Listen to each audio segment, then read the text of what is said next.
Okay. Welcome everyone. This is the December 11th Planning Board meeting. It's being held by Zoom based upon the directive of Governor Healy back in March of 2023. I remind everybody that it's also being recorded. If anybody comes on board and would like to speak, please either raise your hand or send us a note in chat. With that, I'm going to wait a little bit until Jody gets on, so I'm going to move the agenda around a bit, and we'll start with approval of the minutes of November 27th. I hope that everybody has had a chance to read them, and are there any edits or questions about the minutes as sent to you by Sue and Jasmine? No. No edits. Look good to me. Okay, in that case, I'd like to make a motion to approve the minutes of November 27th as submitted. I'll start with Bill for a vote. Yes. Scott Yes. and Carol, yes. Did we have a second, Carol? Oh, I'm sorry. Do I have a second? Second. Thank you, Okay, Scott. thanks. And I am just going to quickly text Jody.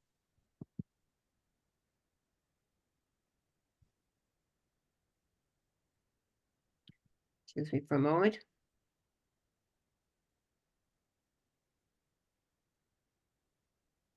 Okie doke. So I guess we'll get started then with the site plan review for 23 Miller Hill Road.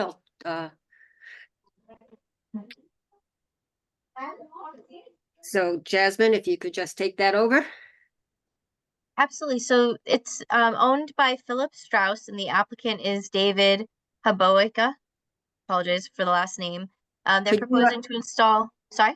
I'm sorry. Could you share the Oh, screen absolutely. with the package? Thank you.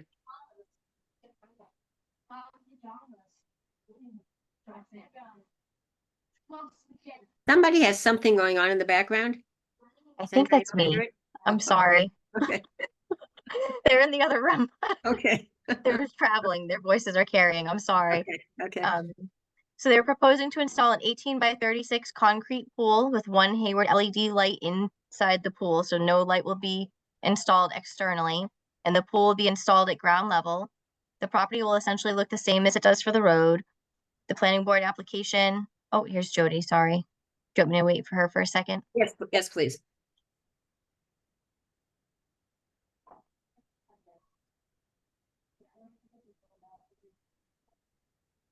Jan? There she is. Sorry, just running in. I'm taking off my coat. I'm so sorry. No problem. No problem. Don't worry about it. You were just in time, actually. We just started reviewing 23 Miller Hill Road, so you didn't miss anything really. Thank you. I'm just connecting my computer, so I'll stay quiet. So the application came in, November 9th by an application from Easton Pool and Spa. The application complies with the dimensional requirements for the pool. It meets all of the setback requirements. The existing driveway will not be disturbed by any of the proposed work. The parking is adequate to serve the single family uses. They're just adding the pool. The proposed landscaping and fencing material proposed to be in kind with the existing neighborhood. It's just a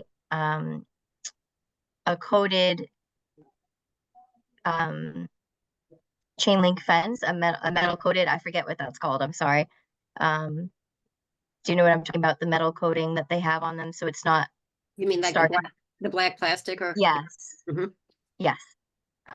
It's unlikely the structure will have any detrimental impact on surrounding premises. It is designed with character of the neighboring structures. As far as the impact to natural resources, the pool will remove existing grass area, which will reduce nitrogen. It does not have any impact to town resources. It's consistent in quality and appearance to the existing house, and it complies with the requirements of the zoning bylaw. So can you see the plan? I just switched pages. Yep. So it's very light, but here is the existing dwelling. And the pool is proposed to be right here behind the existing dwelling. Zoom in a little more.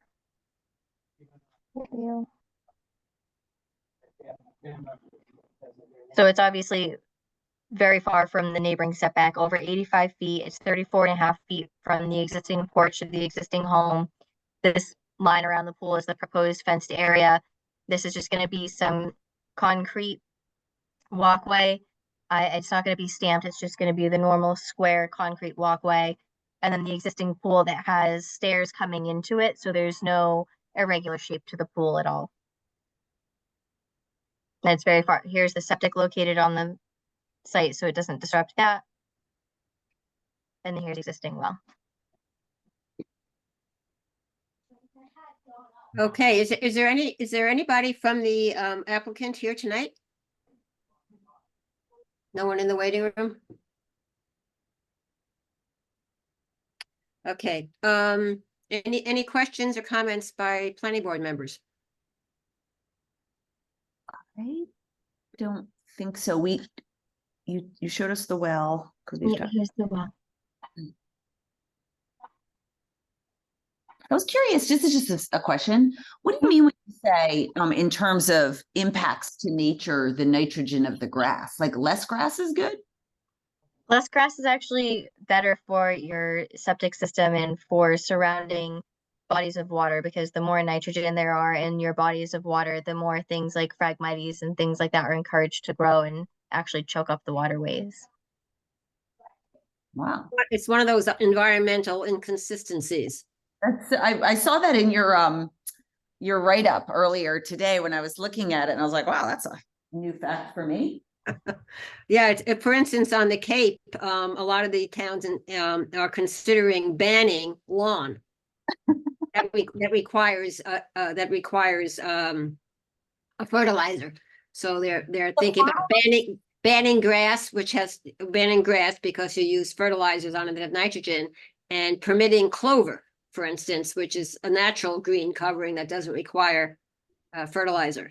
Just reading about it in Mashpee, because it does increase the algae growth in waterways and stuff. So they've done that, or they're discussing that? They're discussing it all over the Cape because of the septic issues on the Cape. Oh, Yeah. I can imagine. Yep. Just ban fertilizer? Yeah. I mean, seems like it would be simpler than banning grass. Well, you can replace grass with stuff that doesn't require fertilizer, like clover, which is what we're doing in our backyard because we're on the Charles River. So, yeah. Anyway, just one of those inconsistencies. Pick your poison, so to speak. Excuse the pun. Jasmine, what does the center line say? I can't read it. I'm sorry. Oh, this is the restriction line. That's what it says right there. But it's just where it's different zones. I forget. I'm sorry. Please excuse me. Let me pull up, because I don't recall off the top of my head. I'll pull up the application because I believe it says it in there. I think he's just in 2 separate zones.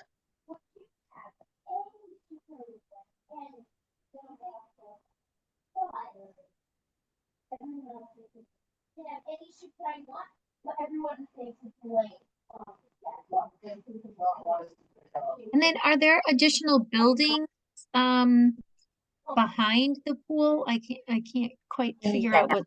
Those are existing. So this is the barn right here. Okay. This is a horse corral. And Okay, then this got is it. also a horse corral. And Oh, this okay, is sure. a shed.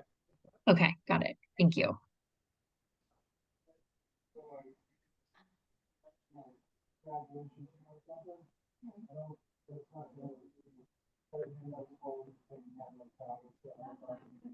Thanks, Jasmine. Nothing else for me.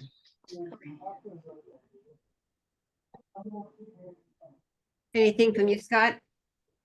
No questions. So, anything in the application or the narrative? I don't remember either about that restriction line. Jasmine? No, I don't have anything in either. I apologize. This is the 100-foot wetland buffer, but he's not anywhere within that. So I'm wondering if this is the water resource area. Okay, so I think given that we don't know what that is, that maybe we should hold this off until January. Or we can do a conditional, an approval conditional upon a little bit more research and ensuring that that line is that the line is not responsible for any change in the pool. Any preferences on how to go on this? Well, my guess is that if the applicant was here, they would appreciate the latter. Certainly. Well, that brings up the other issue of even reviewing things like site plan reviews without somebody from the application there, which I think is something that we need to probably enforce a little bit better. Yeah. I think it's a meaningful question, restriction line. I don't know. I don't feel that we've seen that before, a restriction line. I don't remember seeing it on any kind of plan. Once again, eagle eyes over there. Yep. So, Thank you, Val. we're all like, oh, sure, didn't see that. Always causing problems. No. Okay, in that case, I think if it's okay with everybody, Jasmine, we will move this to the January 8th meeting. Absolutely. And if you can give us a written update on what that restriction line is and if it's relevant at all to the pool construction. Absolutely. It doesn't, I've got it up on the zoning map right now and nothing is definitively popping up. It's not the flood map and it's not anything to do with the zoning map, so. Okay. It might have something to do with wetlands. Hard to say if there's wetlands back there, so. And also, would you please let the applicant know that when we review this again on January 8th, that we would appreciate if somebody from the application would be there? And that's probably why it's being delayed a month. I sent the agenda on Wednesday to Kyle at Easton Pool, who's the engineer. Yeah. And And did he respond that he was going to attend? he did not. Okay, Nope. so I think from now on, I don't know exactly what message you sent with the agenda, Sue. Yeah, But in the future, maybe you and Jasmine can come up with some standard wording to use. sure. When we that we expect somebody from the application to be at our meeting. Okay. Maybe, do we currently require any confirmation when they receive an email? Just to know that they've received it? No. Well, that would be part of the sending the email, not only telling them that we expect it, but to please RSVP and let us know who will be attending. Yeah. Right. Yeah, just anecdotally, it seems uncommon that there isn't a representative. Like I don't I know. remember us ever reviewing one of these without a rep. Right, I agree. Yep. Okay, good. So I think it's a good idea then to move Yep. it either way, because Yep. another way to think about it is that the applicant would want to be here to answer questions like Yep, this. Absolutely. Okay. So with that, we'll move to item number 3, which is a review of fiscal year 24 initiatives. Jasmine, construction hours. Yes, so we are actually waiting to speak with Nina on the 19th about this, just for clarification. And the last time we had discussed, someone had asked if it would be preferential for us to move the fees into general bylaws and keep the construction hours in the zoning bylaws. So that's something we would like to discuss with Nina next time we meet with her to see what her recommendation is on that, and also to review in the meantime what other boards and committees are doing to remain consistent with current practices as well. So I did get a chance to listen to the last meeting, so I know you had a rigorous discussion on this bylaw. Jasmine, I'm sorry, I'm a little bit confused. I'm still only 90% here, so I'm a No, little no. confused in what you just said about the general bylaw and the zoning bylaw. I thought this was going to be a 50% general bylaw, the whole thing, the whole construction. Yes, that's what Nina was saying earlier. I'm sorry. That's what she was suggesting. And I thought that we had said, I thought you had not wanted that. I'm so sorry. I No, think I I wanted- misunderstood what we said earlier. Okay. Yeah, general is Yes, that's what- 50%. Yes, that's what Nina said. Okay. Put the whole thing in 100% general bylaw. I'm so Yes, sorry. okay. Yeah. Yeah, okay, sorry. Yep. The Okay. question, Jasmine, that I thought we were confirming was whether we could or should include the fine schedule and or the permissible days of the week and times in the regulations Yeah. versus the bylaw Versus the to, bylaw. to allow for flexibility, so we don't have to take it to town meeting every time we want to change it. Yes, that is what I wrote to her. I promise, but Okay. I didn't have my notes right in front of me at the moment. I'm sorry. So yes, that is what we asked her, but she didn't have, she had tapped on it quickly today, but said she didn't have a lot of time to dedicate it. So we're going to speak with her on the 19th. Okay. Wonder, in the absence of hearing that we can do that, is there anything we need to talk about today that would keep the discussion moving along, or do we want to just sit tight and wait to hear back from Nina before we spend another minute on it? Well, I would say based on the conversation we had at the last meeting, that regardless of whether the fees are in the zone or in the general bylaw itself, or end up being in a fee schedule, quite frankly, like the rest of the planning board fees and most of the Board of Health fees and most of the Concom fees. But regardless, we have to set a fee. Yeah, there was discussion, Carol, about like how to set that and whether we need to inflate it to make it a little bit more painful to the contractor, to the building owner, or the property owner rather. My recollection was that we had decided to just stick with local precedent, which was the stepped up $100, $200, and $300. We talked about removing the warning, however, so that instead of your first infraction being a warning, you would be immediately fined the $100 threshold. So is that something that we would like to, so let me back up. I think our hope would be that at our first meeting in 2024 on January 8th, which will be obviously after we've met with Nina next week, and hopefully by then or soon after, depending on the discussion, she will have given her blessing to the wording of the bylaw, that at our January 8th meeting, we can sort of put this whole thing to bed. And Jasmine and Scott can just start working on the slides and the presentation that we will give to the warrant committee, and then the open hearing, and then to town meeting.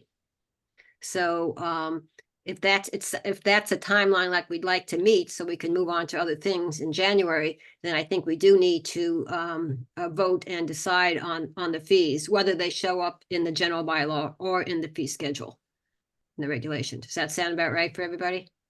You mean Yeah. vote tonight? Yep. Understanding that obviously through the public hearing process, we may get input that changes right? our preferences, but at this point in time, this is what we would expect. Yeah, and I'm happy to opine. Like my instinct on this is that we should keep it in line with the local precedent and keep that as a baseline starting point. And if the feedback is that we need to inflate it, we can have that discussion. But that this is keeping it at 100, 200, and 300 is the right local calibration. With no warning. Correct.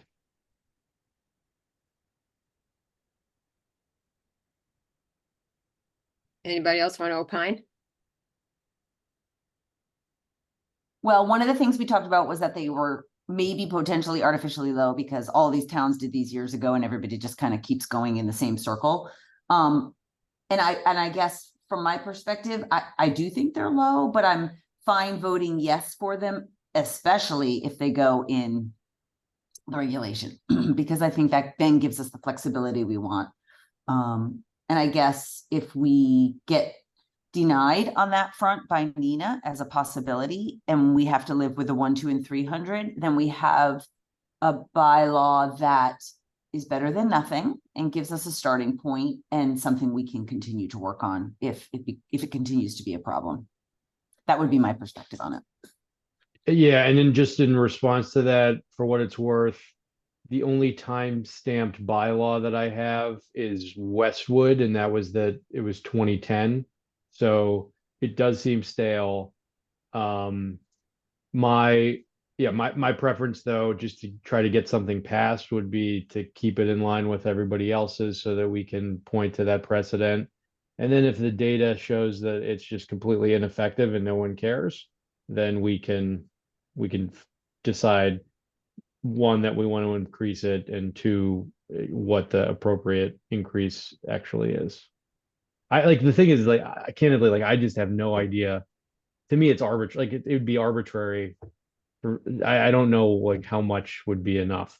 I don't know that any of us do without some basis of comparison.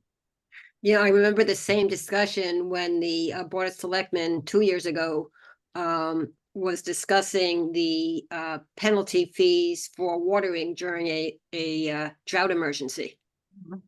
Interesting. And then how did they end up figuring it out, Carol? Arbitrarily. As are most things in life, right? I know, I was thinking that. Yeah. And I think the fee structure was very similar to this. I'd have to look back, but it was certainly not it may have even been less. It may have been like starting at 50 or something. I remember thinking, as many of us did, it's almost meaningless from a financial penalty standpoint. But what we're trying to do really is send a message, right? And I think that was sort of the balancing act for it.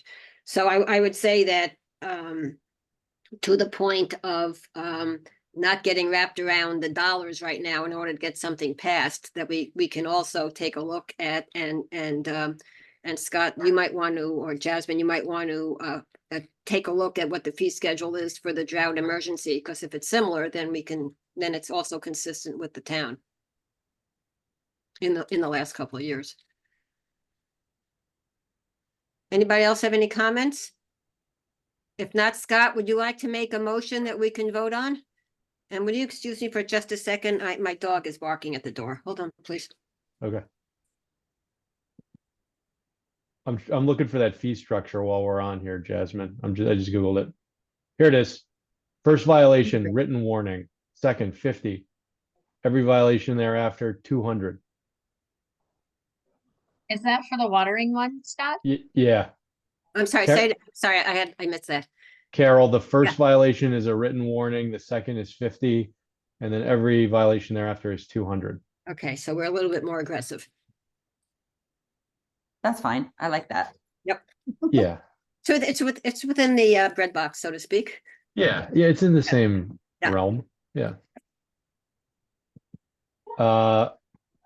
Okay, you want me to make a motion to pass what we have here, just in Yes, terms of please. the fine structure? Yep. All right, motion to impose a $100 fine for the first violation, 200 for the second, 300 for all violations thereafter, Without a warning. with no warning. Second, Okay, all in favor, Bill, In favor, yes. Val, I'm sorry, Jody? Scott? Yes. Carol, yes. Okay, great. So this is what we will review with Nina on next week. And hopefully we'll have a bylaw to approve and at our meeting on January 8th. And this will be a general bylaw, which only requires 50% approval at town meeting. Okay.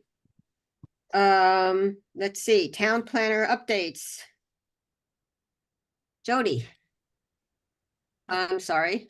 Boy, I'm really so tired. Jasmine. Should have had a cup of coffee. Oh my God, I'm in trouble. Wait until I do it. Wait until I send you an email at 3 a.m. Go ahead. Yeah, So, where we are with the MBTA currently is, we've got obviously those slides from Jeff that we're sharing with the housing task force and Robin, and we think that the material is very well put together and very thorough. And unless Robin really feels it's necessary, I don't think it's the best use of Jeff's time to come forward and do another presentation before the housing task force. But I think it would be better suited to utilize his time closer to when we need public outreach, which is obviously not at this time. And the Housing Task Force is meeting next week, I believe, on the, sorry, I have it in my calendar. Actually, I think it's this Wednesday. Oh, it's Yeah. this week, this Wednesday. Okay, perfect. So we'll actually be meeting this Wednesday, and at which point, hopefully we'll have had more discussions about where to go with the direction of MBTA, which site, maybe we'll have discussions on maybe which site works best for us and how to move forward with other boards and committees within the town. There still hasn't been much update on other communities that we're speaking with. I've been in touch with Maria De La Fuente, and she is just reaching out to do her public outreach now. She's the town planner in Medfield. Yes, sorry. So they're just reaching out now to start their public outreach. So I'm talking to her to see how that process is going for her. We've also got another town that we're speaking to, another community who's also in the beginning of the planning process, a similar sized community as ours, who's also kind of waiting to see what the rest of the state does, especially in terms of 40B and things of that nature. So we have nothing really new or exciting as far as that goes. And then also with the NRPZ open space recreation development. Excuse me, could I go back to the MBTA for a moment? Yes, absolutely. Okay. Are there any other questions or comments about the MBTA process at this point? I don't think so. And I agree with you that I don't think it's a good idea I don't think it's necessary to bring Jeff in front of the Housing Task Force, because I feel like we have a handle on how to communicate that information. And if they want us to walk through the slides, I'd be very happy to do that and try to, answer questions. And I'm sure you can as well. So I totally agree on that front. I do actually think, though, one of the things we could work on, not tonight, obviously as a group, but just taking those slides and seeing where we might simplify. Because my recollection is, and I have to go back and look at them because it's been a little bit, but there's kind of a lot of slides in there.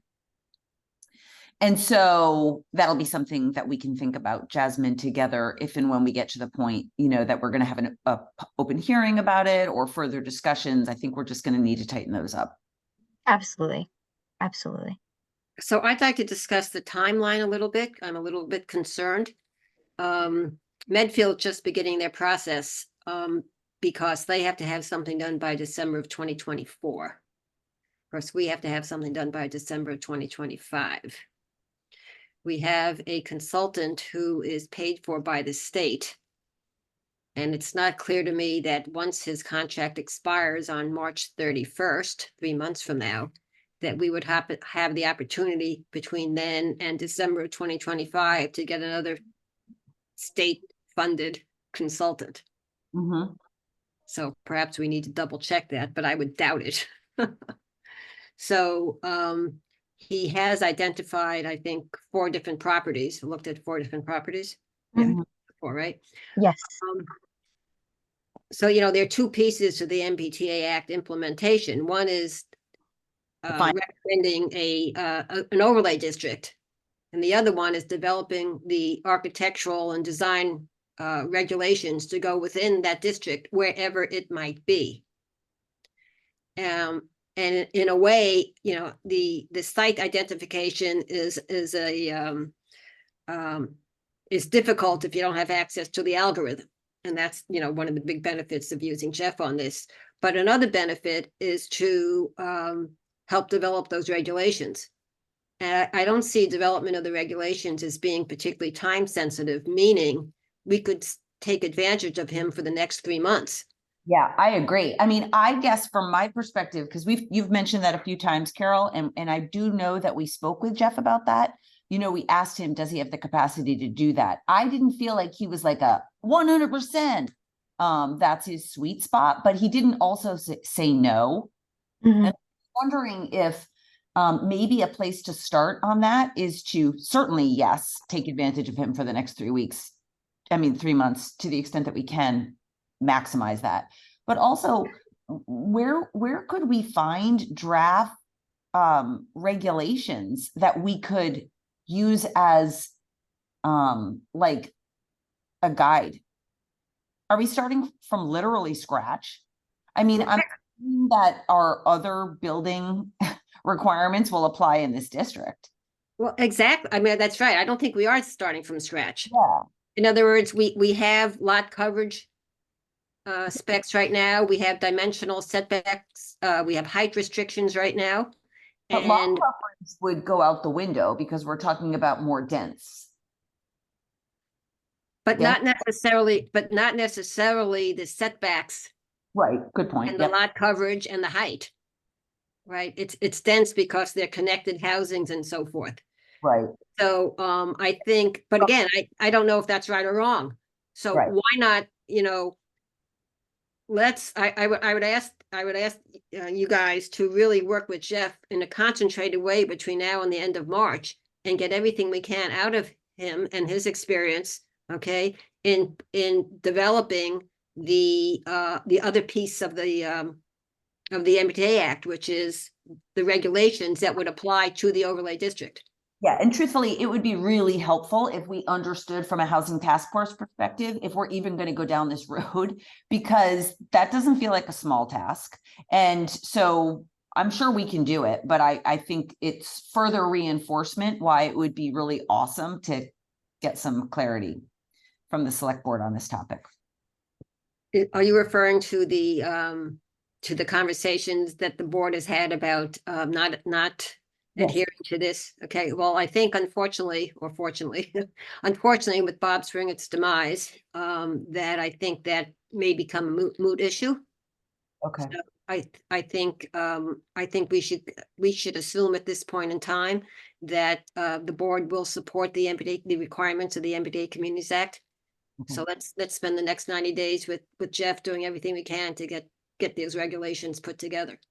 So Jasmine, I know we have on the calendar together Wednesday at 10:30, and I know the primary focus of that is NRPZ or open space, whatever, with Val, but Yep. maybe carve out just a few minutes to get a little Absolutely. plan together on this as well, and we'll just map it out. That would be great. And Jasmine, what you might do over the next, before January at least, is to not only talk to Jeff about all this, but to pull out of our bylaws, our zoning bylaws, the various regulations that we have already that might apply to an overlay district. Just so we could start to get it all on paper. Yeah. Absolutely. Yep. I'd be curious to know if I guess we don't really have any good examples from small towns. No small towns have done it yet. Not even any medium town. Okay. No, but here's a question is, when we think about the work that is being done on the village center, Yeah. which is allowing for, multifamily and retail buildings, that look nice and blah, blah, all that kind of stuff. There might be some overlap to that kind of work and design discussions that we've had that would apply to, let's say, townhouse type communities or 2-level apartment buildings, right? In an overlay district. Mhm. So I think those are kind of things to work through with Jeff. As best we can. Oy-oy. Absolutely. Okay. And Jasmine, you might want to reach out to, through the listserv or to your other town planner contacts and see what if anything's been done to date. Or what other town, it's not necessarily just what other towns might have done for the MBTA Communities Act, but there are towns that have design criteria and zoning bylaws for dense housing, Right, right. right. right? Absolutely. Which would be totally applicable to us as well. Right, I mean, I don't think we have to think within the MBTA box. right. Okay. Wonderful. Okay. Thanks, Jasmine. Will you I haven't seen a Zoom invite for that 10:30 on Wednesday. Oh, let Get me it. make sure that I'll get that out then. I don't know if you saw something, Val. I just might have missed it. Sorry. I'll get that right out right after this. Thanks, Jasmine. No problem. Sorry, Carol, did you want to, is that? Nope. Done with that Okay. one. Okay. So as far as the design guideline updates go, I believe that Bill, George, and I have been really working on comparing the design guidelines with existing zoning bylaws to make sure that everything is consistent, that we're not saying anything that's conflicting in any way with our current bylaws or double dipping in any information in any way. We're really trying to update a lot of the images and the wording to reflect Dover specifically, so that way it's not so boilerplate. And George and Bill have done a lot of great work at pointing me in a direction of, this is where to find the information on what materials to be used. These are buildings that we can use for specific visual examples. So as we're working together to sort of tighten up that document, I'm hoping that we can get that to you to review by the end of January, hopefully the second meeting in January, because we don't have any strict timeline on the village center design guidelines. We don't have to get it before town meeting or anything of that nature. So I'd really just like to get that document fully buttoned up as best we can before we start reviewing it as a board, to make sure we feel like we're giving you the most complete version, we believe, in our minds, before we start having everybody look at it and start making edits to it, so that we were just we'd like to catch as many small things as we possibly can before sending it out for review, if that makes any sense. But I think it's moving along really well. Bill and George have done a lot of great work to help me out with that. And you guys, obviously did a lot of that work before I even got here with the Brovitz report. So that was obviously very helpful. Our 53Gs, we're still waiting. Just hopefully we will definitely speak with Nina about this when we visit her next week. Hopefully we'll have some draft language soon, so that way we can share it with the board. I don't anticipate we would want to change anything that Nina is going to draft for us. I would imagine it would just be something that we would review and hopefully accept, unless there maybe is a question or two that we could have answered by her. So we're just waiting on that language. And then the town report, we've been working on that internally. Thank you so much, Jody, for your edits today. And thank you so much, Carol, for your revision to that also.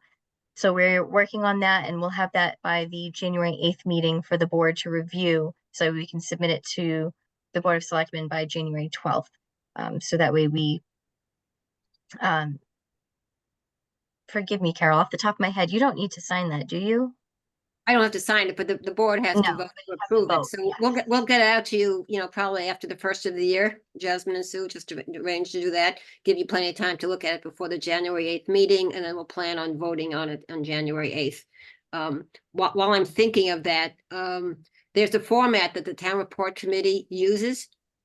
And their instructions when they send out the town report each year is to don't change the format, just update the information. So the format sort of is what it is, and some of the boilerplate is what it is. And all we do is update the information, add things that we specifically done, put in more statistics, delete stuff that, we did in 2022 that we didn't do in 2023. So it's not starting anywhere from scratch. Okay. So just keep that in mind when you look at the draft.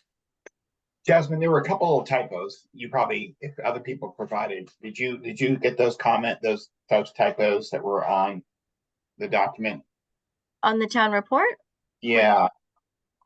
Well, I would suggest, Bill, that the one you've got now is already outdated. It was the one she sent today, or Sue sent day before yesterday, I think. This is the report to the planning board, right? The town report was sent on Friday, I think. Is it, I don't know if you can see this. Am I looking? Yes. That's already outdated. Oh, Yeah. okay. This is what Sue sent us. Yeah, but it's already outdated. So Okay, So- well, okay, we'll send you a new one, and we'll make sure, to your point, that spell check is done first. sounds great. Yeah, good. Thank you. And then, Jasmine, just one other quick note on the design review. I know we've got a calendar note to meet on Wednesday, the 13th. Can you send us an invite as well for that? A calendar invite for that? Do you show Yes, that? in the calendar? I've got that queued up to resend again the night before at 7 Okay. PM, so that way Oh, you yeah, have it that's right right. We before. talked about that. Thank you. Yes, you're Great. very welcome. No, thank you. Thank you. Okay, anything else, Jasmine, on all our various initiatives, or anybody else on any of the initiatives that we tend to review and work on No. every day? Yep.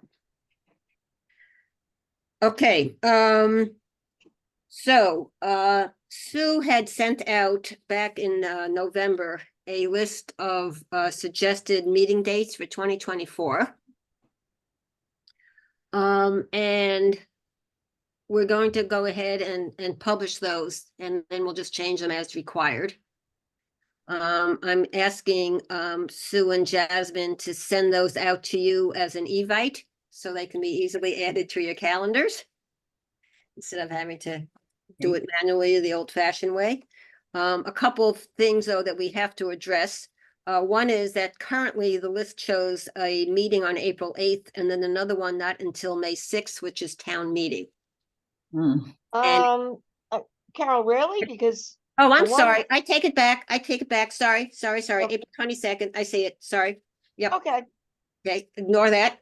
But I would like to remind everybody, and I'm gonna ask that evites be sent out for these dates as well, is that the town caucus is March 11th. I can't believe it, but my term is up. And despite what I was thinking when I was in the bush in Australia, I will in fact run again. So we have a meeting on March 11th as well. That's happened a couple times. And what we basically do is we just hopefully hope for a short agenda, or we adjourn the meeting and go to the caucus and then come back. But March 11th will be an evite as well, in addition to the planning board meeting itself. March 18th is the warrant committee open hearing. So that's where we will be reviewing, well, they'll be reviewing the budgets, but in addition, they'll be reviewing all the different warrant articles. And at this point in time, we know of definitively 2 bylaw warrant articles that we'll be doing. One is the 53G and the other one is the construction hours. And we may put a couple more on as a hold, and we'll discuss that at our January meeting. So please, we'll add March 18th to the open hearing and to the evite list. And then May 20th is the town election. So busy next 5 or 6 months. And I've asked Jasmine to slot in, given the meeting dates that we have now, to slot in when we're going to hold the public hearings on the bylaws, which we have to do by law. So will that be included in the invites? Yes, yep. Thank Carol, you. is it your preference to do them on the same night? Yes. that's- Yes, yep. And the same night as a regularly scheduled meeting, if possible. Yes, Yeah, yeah. absolutely, yes.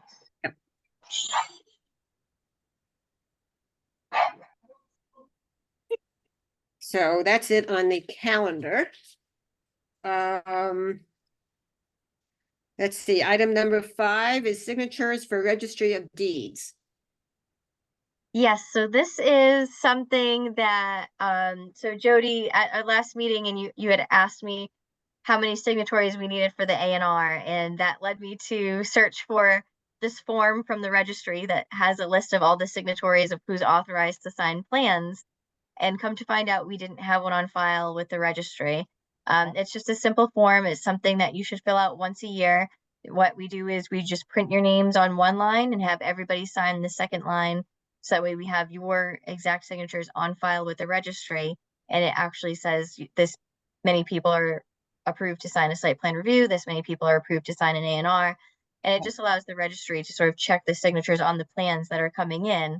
It's their checks and balances, and we should be doing it every year. So I'm surprised they haven't sent one to Dover in the past, but it's something that we came across. They've sent us the form, so we'll just get that out. And as I know it's inconvenient to have to come in and sign, but we could always try to make arrangements to leave it right outside the door in a bin or something like that, so people can sign it after hours if that's what we need to do. But it's just signing it to say these are the board member signatures, they're authorized to sign these plans.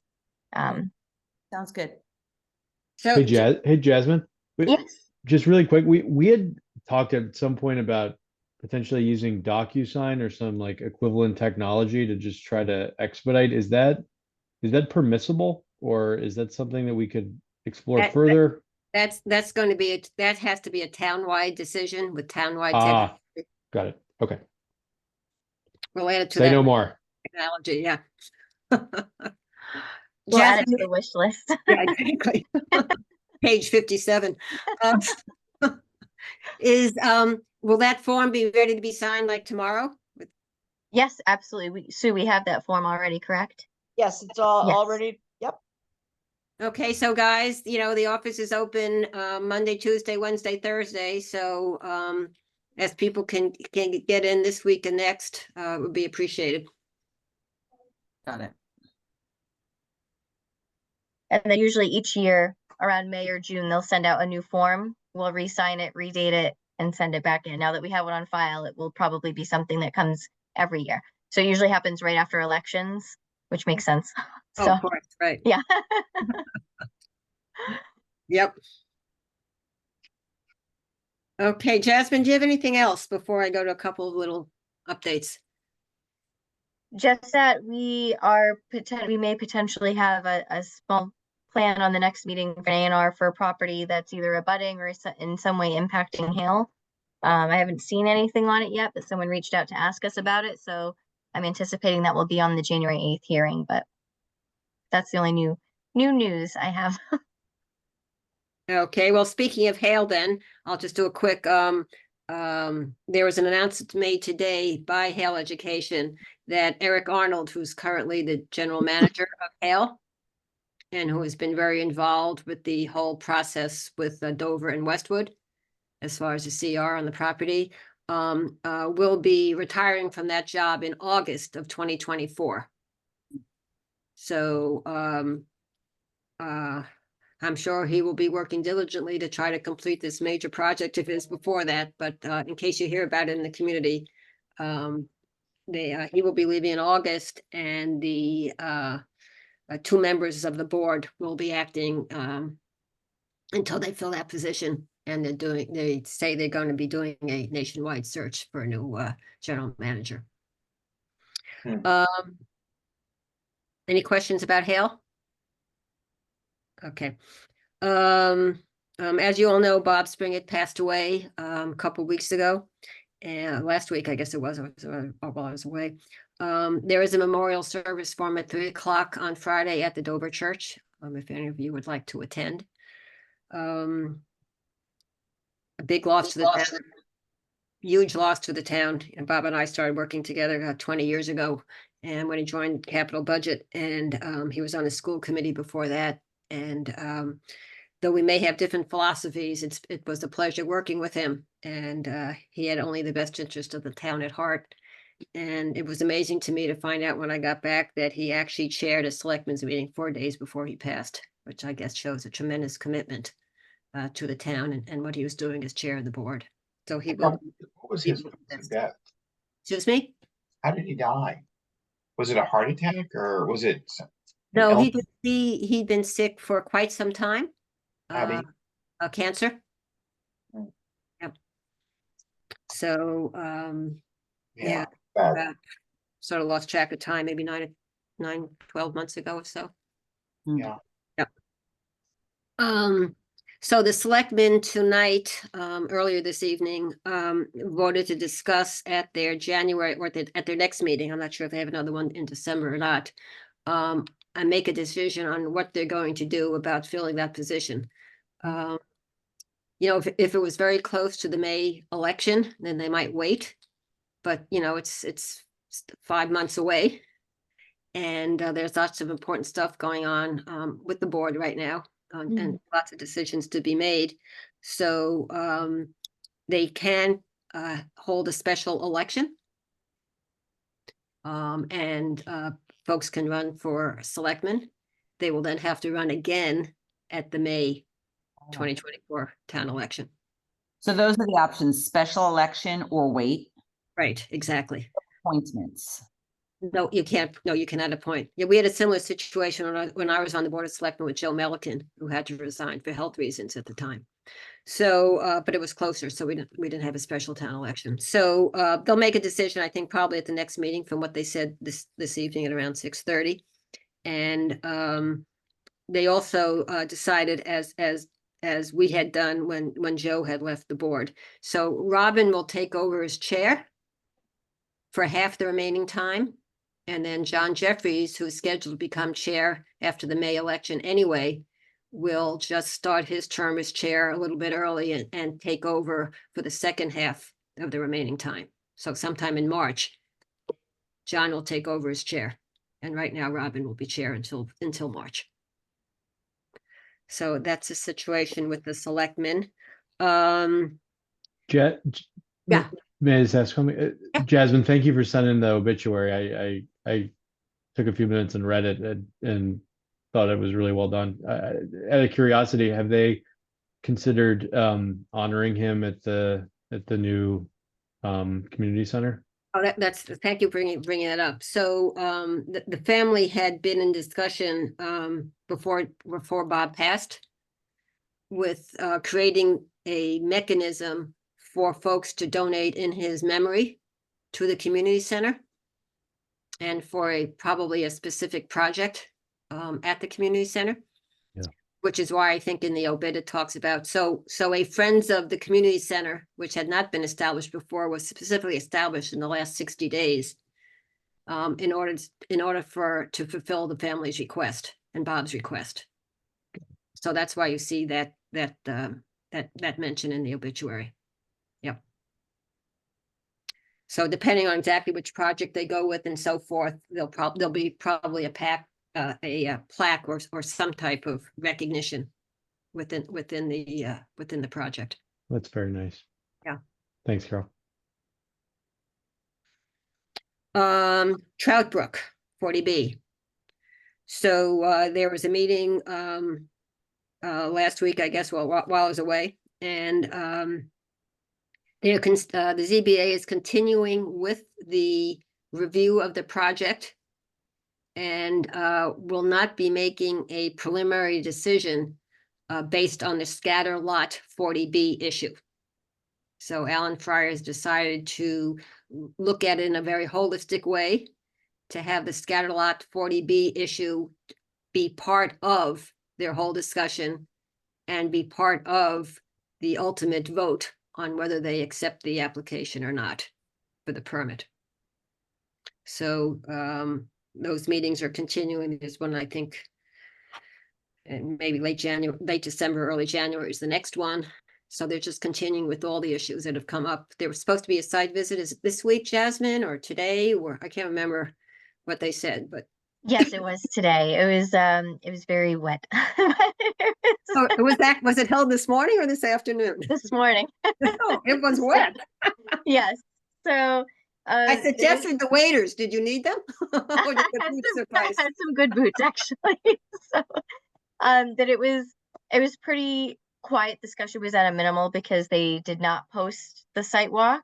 So there was very, very minimal discussion. It was mostly just the applicant discussing their intentions and us listening. So it was just a lot of listening to the applicant, who of course is very excited to bring this to Dover and thinks it's an amazing opportunity for the town. And we just smiled and nodded. Did you stay on the road or did you actually go into the site? We did go Nice. not very far in. We Okay. mostly, it was a lot of pointing like this. You see over there, yes. We see over there. But it was I mean, obviously it was raining, but it was a very damp site. I would have loved to have been there the day that it perked, because I'm just so curious what the conditions were like on that particular day. Yeah, everybody is curious. Yes. Any questions on Trout Brook status? Okay, as far as I know, the town has not heard anything back from Mass Housing yet on the Tisdale 2, Red Robin 2 PEL project eligibility letter. Okay, so that's still up in the air. the two bylaws that we got passed at town meeting, the floodplain and the ADU, are totally official now. They're, if you go on the website and go to the E-code, you'll see them officially integrated into our bylaw, which means that the regulations can now be completed. So Jasmine and Jody, you can, work on that, and let's see if we can get that done sometime in first quarter. Wonderful. If I remember, Jody, you'd done a lot of work on that already, right? You're pretty far Jasmine, I don't know if you were able to find in Laura's files, but we did work on that right before she left, and also had multiple discussions. I know she did, and we did jointly with Walter. So it might be worth seeing if we can scurry those up if you haven't seen them. Just Absolutely. Yeah, I'll look for them. so look for those, and I'll go back through my emails too with Laura and see what I can find after this meeting and forward whatever I find to you. I'm not suggesting we use them as is. I just might be just easier than starting from scratch, because we did do like a reasonable amount of work on it. Right. No, absolutely. I do anticipate there will be an ADU pretty soon, because Jason Belmonte from the Board of Health already had a septic application come in with a design for an ADU on one of the homes. So Okay. there's Good. already somebody waiting to apply for that through the building department. I'm gonna look right now while we're talking, just while you continue. Sorry, I'm looking at my email. that might be a good first case for a draft. Just sort of like we used the response to Tisdale 2 as the Mhm. basis for our draft processes for 40Bs. Yep. Carl? Has anything come in on Pulte Homes? Have we heard anything more about them? Nope. I believe the Conservation Commission, prior to when I left, so sometime in early November, late October, approved the wetlands delineation. So Pulte now has that approved by the town of Dover with a firm map of what the wetlands are. So we haven't, as far as we have not heard anything at the planning board, and I'm not aware that anybody else has either. It hasn't come up at the Wednesday inspector meetings, has it, Jasmine? No, the last time we talked about it was the same thing, just that we hadn't heard anything collectively, so that nobody's heard anything, not just us. Okay. Okay, great, thank you. Couple of other things. We had talked in the fall about letting Jasmine know of any topics that you would like to have some education on in 2024. I'm not sure that there was much of a response, but clearly we need to do a little education on A&Rs. And also based on what I heard the other day on the difference between bylaws and regulations. So we're going to be talking to Nina about scheduling some for her attendance at one of our meetings in first quarter. So I asked again, if any of you have anything other than A&Rs and bylaw versus regulations, if you have anything else that you'd like to have discussed and get a primer on, to please let Jasmine know over the next 30 days or so we can give the list to Nina. Great, thank you. Sounds super. And let's see, I sent out an email today. We just got notice that any input for the January digital newsletter for the town is due by the 22nd of January. And we didn't have anything in the December newsletter. If there's anything that folks think we can discuss in the January newsletter, please let Jasmine know, like now or tomorrow, because it's going to have to be written up. The only thing that's just sort of like on my brain is we had talked about sort of thinking for the housing task force about general broad stroke housing education, resident education. And I just wonder, it might be too tight a time frame to get something pulled together, but if we want to, I don't know. I'm just thinking about that, because I know we were looking to pull together a schedule for the housing task force, how we might tackle that issue. Might be just, and we all have a lot on our plates, and I cannot do it before the holiday, but I mean, pull together a schedule for the whole education, but if there's anything top of mind. So I cannot make Wednesday's Housing Task Force meeting. Jody, you'll be there, of course. Yes, right? Yes, you will be able to make it? Yes, I am. Okay, so perhaps the two of you can talk about that. And I think, you know, this is going to be the second meeting or maybe even the third to where we still have not developed the timeline and the stuff. So now that Chris is on board as well, I think Jasmine, you should be working with him. You don't need the task force or any of us to start Right. getting those pages put together with the Perfect. material that's already out there, right? On Yes. 40Bs and MBTA and that That's kind of why we stuff. So just decided go to ahead start, right? and work on all that. Yeah, Right. yeah. Maybe it's possible before Wednesday for you and Chris to be able to report in on sort of timeline for having those materials available. I don't know. I don't see why we couldn't touch base just on a timeline that. I think that would be helpful. Be nice to have something to report, you know? Yeah, and I think we're all pretty clear on what we need to do with that. So Jasmine, sort of just run with it. Perfect. You know, don't wait for our planning board meetings or whatever. Just work with Chris on it. Okay. Perfect is the enemy of good. Yeah. That's so true. Only better as we go, but let's start with what we have. Exactly. Yep. I might Okay. have to borrow that, Jody. That was a good one. Yeah, What's I'm that? writing that down, Jody. Yeah, it's a good one, isn't it? I have to really work on remembering that. Yeah, words to live by. Let me just check my notes here and see what else we've got. So we did have on the excuse me. We did have on the agenda for tonight a discussion about the Draper Road easement.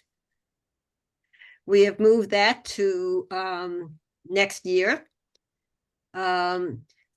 Draper Road easement, you may remember, guys, back in May of 2022, we had a warrant article, an article with a huge list of easements over the last 20 years or so that had never been properly accepted by the town. And we pulled it at the last minute for a variety of reasons. One of the easements in that package was the Draper Road easement. It's an easement that goes behind the houses on Draper Road, so between Draper Road and the houses on Schaffner. And at the time, there was a lot of concern. There's a gentleman, Adam, I can't remember his last name, Leibhoff, I think, who lives in the first house on the left on Draper Road, who is very concerned because he only has about 10 or 15 feet between the edge of his driveway and his property fence, and that's the easement. And he's got little kids.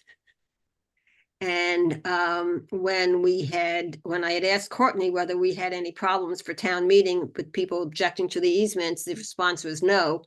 In fact, Adam had spoken with Courtney about his concern about strangers walking where his little kids play.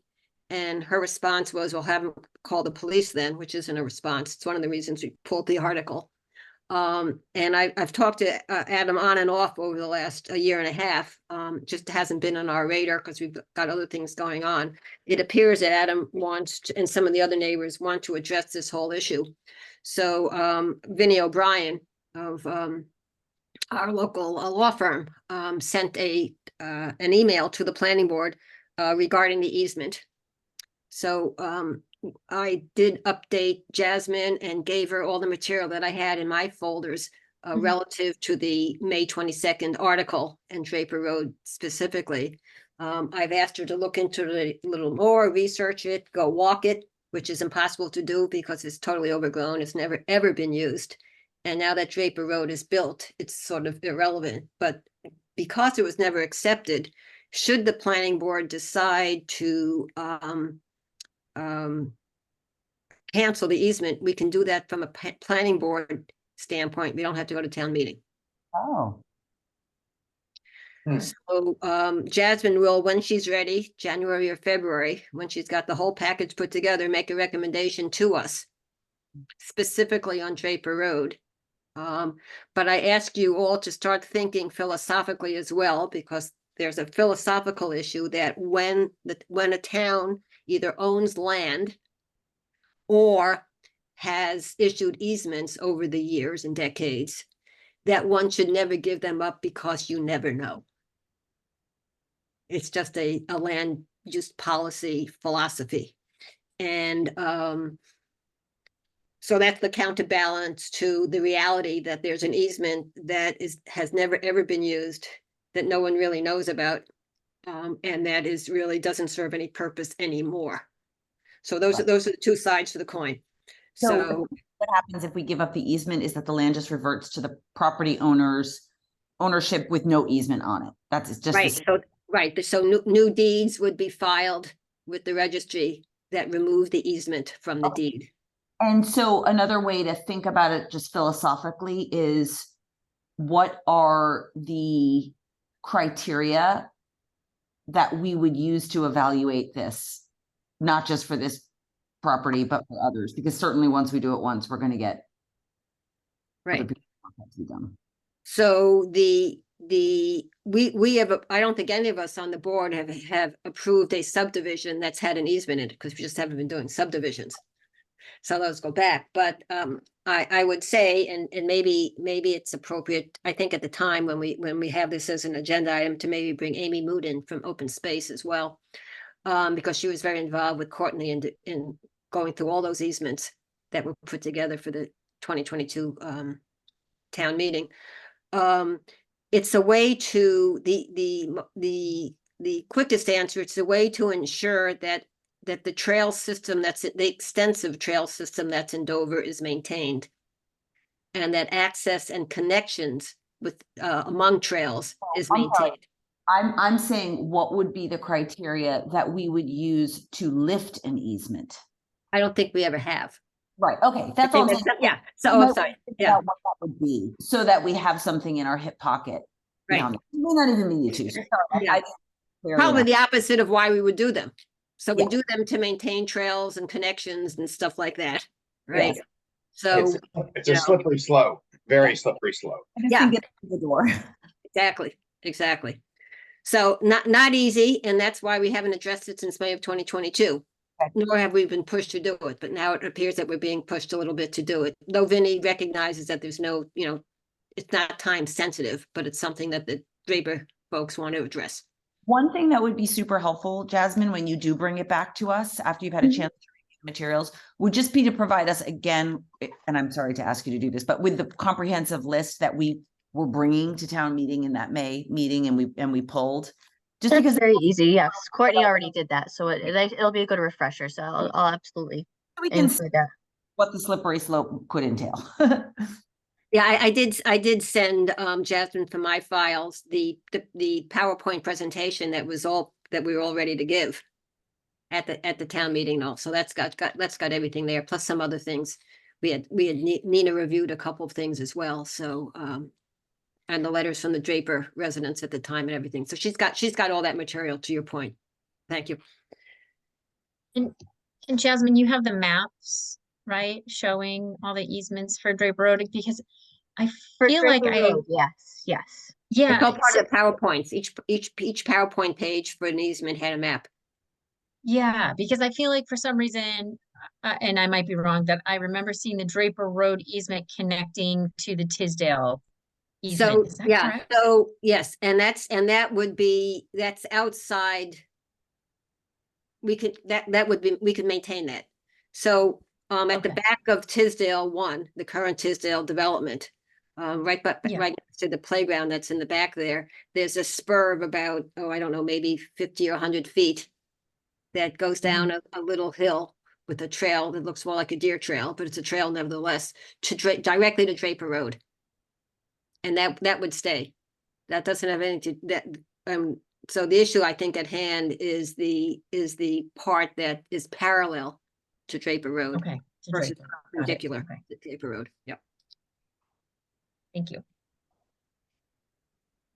So we'll add that to the list for first quarter, and whenever Jasmine feels comfortable with presenting it and so forth, we'll go a deeper dive into that one. And at our January 8th meeting, we will be approving the town report. We need to submit a formal list to the Board of Selectmen of our warrant articles. And as we did last year, we can put some placeholders in as well. So depending what happens with the stormwater bylaw and any tree committee input into the bylaw, and dependent upon the NRPZ work with Jeff, the other Jeff. We could add those as placeholders in addition to the 53G and the construction hours, but Jasmine's sort of keeping a list. Okay. And it'll be part of the January 8th agenda package. And I think the warrant closes just a few days after our January 8th meeting, so we will definitely have to make a decision by then. But again, I think last year at this time, we put in what ended up to be an extra 4 or 5 placeholders that we ended up pulling. So easy to put in and pull, then go, oh, I wish we had. So something to keep in mind. And I've also asked Jasmine, if you remember, I think a couple of meetings ago, she had presented a new spreadsheet that she was keeping to keep us apprised of progress on all our various initiatives. And we haven't looked at that in a while because we've been talking about them and said at the meeting, but I think it's probably good that maybe once a quarter we have a formal project chart update. So Jasmine will be presenting that to us on the 8th as well. I've also asked her, in addition to starting to work with Chris on the housing website, just to start working on getting the planning board's current website up to date. There's stuff that has to be deleted, that's old, that has to be moved around. And she doesn't need us to do that, just to start proceeding with that. With the aim again, that, again, by the end of first quarter, that especially now with Chris on board, that we have a website that is up to date, inclusive, and educational. Great. So that's all I've got. Anybody else?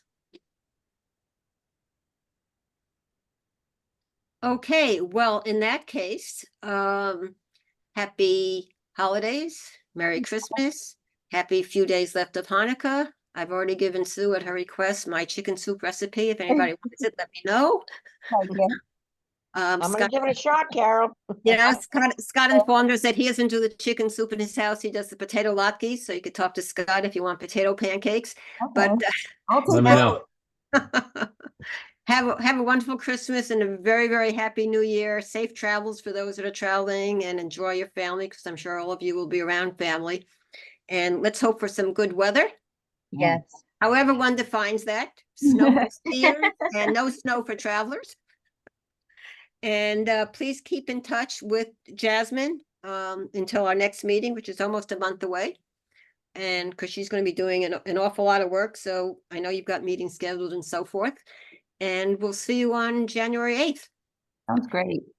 Great, everyone. Thanks Thank for you so much. With that, Happy wait a minute. holidays. Thank you. I need to have a motion. I'm making a motion to adjourn the meeting at 8:15. Do I hear a second? second. All in favor, say aye. Aye. Aye. Happy holidays. Bye. Happy holidays. Goodbye, everyone. you. Happy Bye. holidays. Happy holidays. Thanks. Bye-bye. Bye.